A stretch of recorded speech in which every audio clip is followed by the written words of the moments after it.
I'll be reading your question twice before you will answer. Your question is, what do you want people to feel when they see you on stage? Again, what do you want people to feel when they see you on stage? I want people to feel Dinig mo tong bulkan. on this stage that I'm confidently beautiful Layo because sila, layo bulkan. as Buto a pibo. first-timer, I want to feel that It seems that you are not nervous. Kinakabahan ka ba? First timer din! So how does it feel? Apart from nervousness, anong nararamdaman mo? Alright, so thank you so much for that support. I believe you're more than ready to answer. Absolutely. Can I repeat one question, please? Again, babasahin mo twice before you will answer, requesting our audience to please refrain from making noises. Here's your question. If you could change one thing in the world, what would it be? Again, if you could change one thing in the world, what would it be? if I could change one thing in the world, it could be war. War gives us pain and problems in the world. And I believe if there is no war, we can achieve a world peace. Thank you. Thank you so much, short but precise. Absolutely, I love that guy. Alam mo, kinakabahan ka, mas kinakabahan din sila. Of course, I really love that smile. Keep going and big one question, please.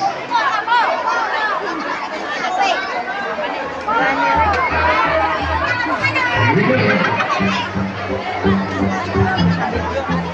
Puno na? Puno na.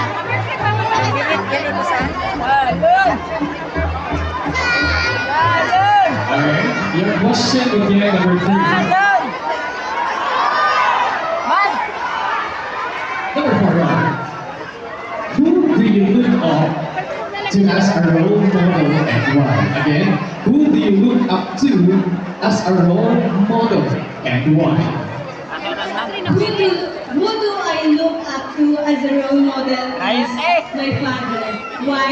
Because my father is a humble, kind, and he can do all things even though he's sick. He puts others before himself. Thank you. Thank you so much for your ride. Of course, what will we representing? Alright! Maraming ka muna sa mga supporters mo. Hello everyone! Thank you so much. I love that energy. Alam mo talaga, nakakawala ng lens yan eh, pag ganyang energy. If you love that, can you take one question, please?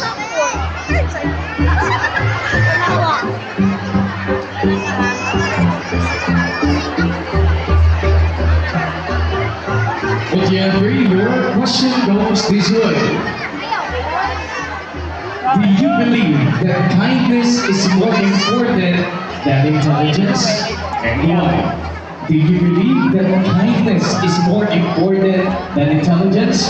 Why? Yes. Why? Because I believe that kindness is not key to support everyone. I believe that kindness, even the intelligence is open door, but kindness is always the key open. I believe that kindness is the key to touch, to increase every other Filipino's heart. And I thank you. Thank you so much. Malapit ka kami sa ating mga organization.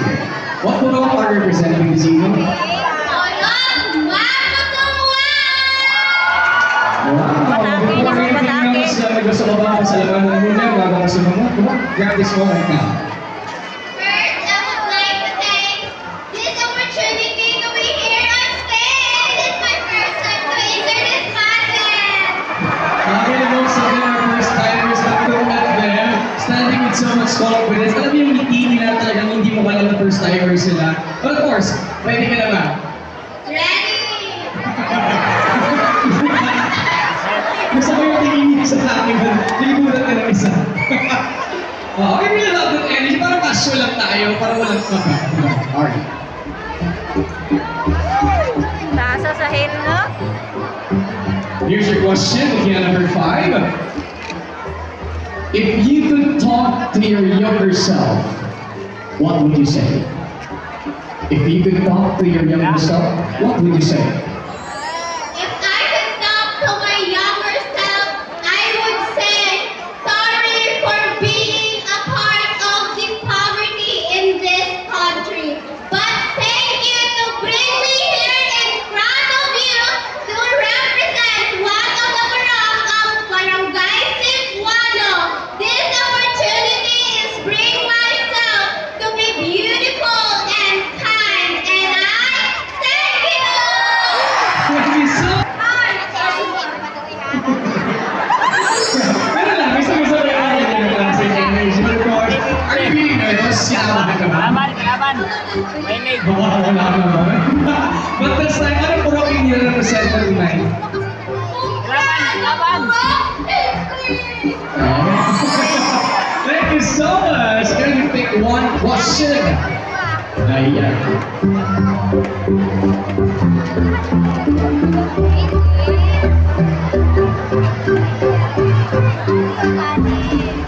Your question goes this way. Alright. What do you think is the meaning of true beauty? Okay. What do you think is the meaning of true beauty?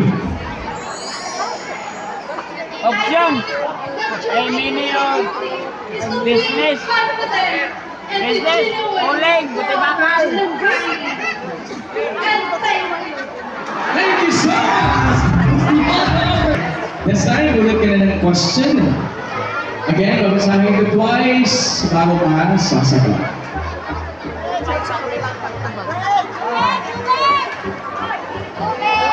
Here's your question. What do you want to be remembered for after this pageant? Again, what do you want to be remembered for after this pageant? Like, I want to remember after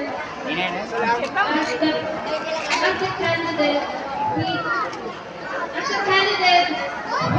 going to consider. I am here standing in front of you, being brave enough to stand up. I was here even I have a stage fright and afraid of many people. So I want to encourage all the people that to face your fears and never Today, how are you? Alright, so what po ang representing? from Kawayan. Puro kawayan! Hello po sa inyo lahat! Ayun sila. May gusto ba na patiin muna bago ka sumunod? I just want to take this opportunity to thank my chairman, to my handlers, to my family, to my friends, and to all people from Kawayan. Thank you so much. Alright, can you pick one question please? Amay, ano daw? Yeah, here's your question. Daw kita. I love this question. What is the best advice you've ever received? Again, what is the best advice you've ever received? Kamu nagpasi. The best advice that I ever received is to never forget your roots. That no matter how far you go in life, always stay grounded, always stay humble, and always stay kind. Never forget to give back those people who help you to stand up. Your question is, what advice would you give to someone who is shy like you once were? Again, what advice would you give to someone who is shy like you once were? My advice to someone who is shy is go.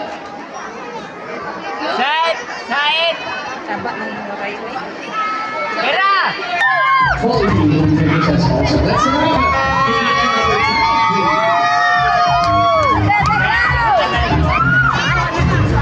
Good evening. Good evening, Cebuanian. Alright. representing tonight? I'm proud to represent and to honor Sonang Pinas! Gusto mo mag-shoutout sa kanila dyan muna. Shout out to my family and also to my friends, cousins who believe and support me. Thank you! Listen, please. Kaya na! Answer lang, kaya na! Pulbaan! Wiling man na. Yeah, here's your question. What makes you different from the other candidates? Again, what makes you different from the other candidates? What makes me different from other candidates? For me, my cultural knowledge and my perseverance and dedication and also my advocacy. Because my advocacy is all about rooted in unity, branching out with purpose. Let's grow a brighter future where everyone progress and have a harmonious future and life. And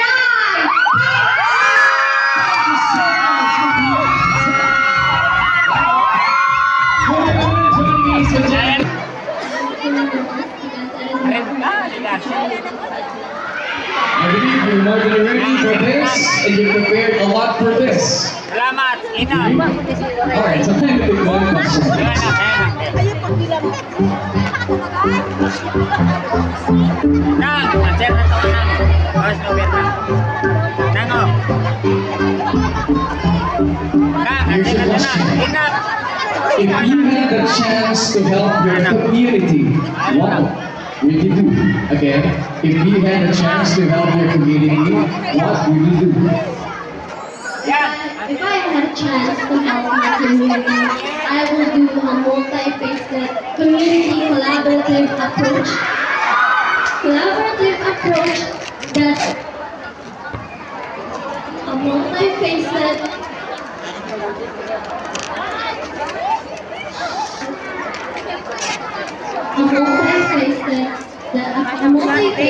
community collaborative approach believe As well, how are you today? Ako lang siya. Good evening.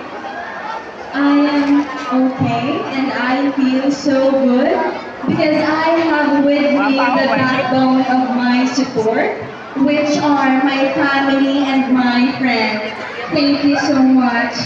Thank you so much. Also, and I believe you're more than ready to answer. Kindly pick one question. Ina, be. Ano, be? Ina, be. Special yun. Be, taka, be. Baba ka na. Routine 12, here's your question. Ano ba kay tao? What is one thing you've done that made you feel really proud? Again, what's one thing you've done that made you feel really proud? Sarang bonita. Thank you so much for that question. Truth to be told, I never imagined myself enjoying in this pageantry. Because this world of glitz and glamour was never been my cup of tea. But then, along the way, I've learned on how to love the process. Asin I nyo. have realized that this is actually my chance to find my voice and to amplify it, to create a bigger and a greater impact, not just for myself, but for other people whose voices are often unheard. And I will not go far with my core, which is my advocacy. Sought to sustain, uplifting the small-scale farmers here in Barangay Cebuano. Because I always believe that if we really want to build a greener and a greater barangay, we must learn on how to uplift the hands that nurtures us. This Thank you. I am here not just after the dream of the crown, but I am here to use and make a huge impact. Because I always believe when our former Vice President Lenny Robredo quoted, babae ka, hindi basta babae lang. So I say, maganda ka, hindi basta maganda lang. Because I am a beautiful woman who is resilient, compassionate, and is a servant of hope. Thank you. How do you feel right now? I actually feel nervous because the last time I joined the cabinet was back in December 2018, almost 7 years ago. But I'm glad to be back on stage again. I believe that you're more than ready for this and you prepared a lot for this. And repeat one question.